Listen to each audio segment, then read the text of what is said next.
This video aims to explain the new laws and interpretations in the Australian Football League for 2026. 7 changes have been made, including removing the requirement for a player to start in the goal square at each centre ball up, introducing a free kick for last disposal out of bounds, the prohibition of rucks crossing the centre circle line at centre ball ups, the ability for the umpire to restart play without a nominated ruck around the ground, a shrug being deemed prior opportunity, the requirement for players to stand if they are in the protected area when a free kick or mark is awarded, and aligning the time of a kick-in with that of a free kick around the ground. Stand and the protected area. A player must stand if they are within the protected area when a mark or free kick occurs. In this example, the Collingwood player Bobby Hill is within the protected area when the Geelong player takes the mark. In 2026, he will be called to stand and must do so. If he retreats from the protected area like so, a 50-metre penalty will be awarded. Conversely, here both Collingwood players are outside the protected area and they are not required to stand. They may move freely with no 50-metre penalty awarded.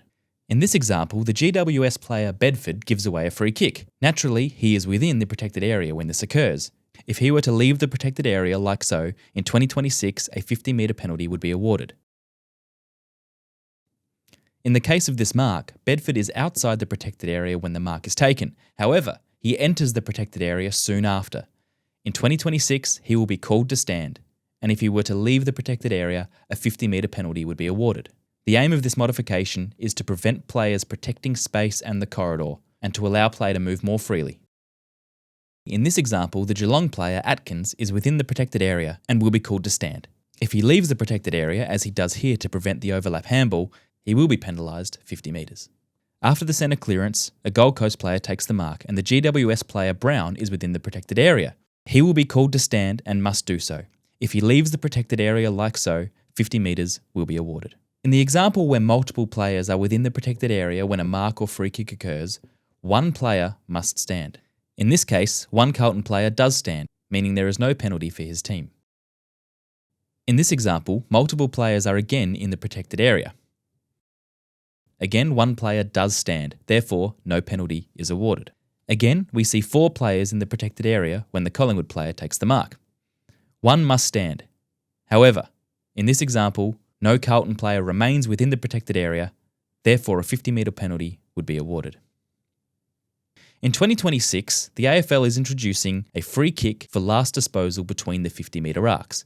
In this case, the Brisbane player handballs the ball and the ball goes out of bounds without being touched. In 2026, this will be a free kick against Brisbane.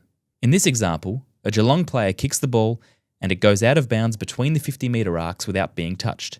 This will be a free kick against Geelong. In 2026, the AFL has changed the interpretation of reasonable time at a kick-in to align with that of around the ground.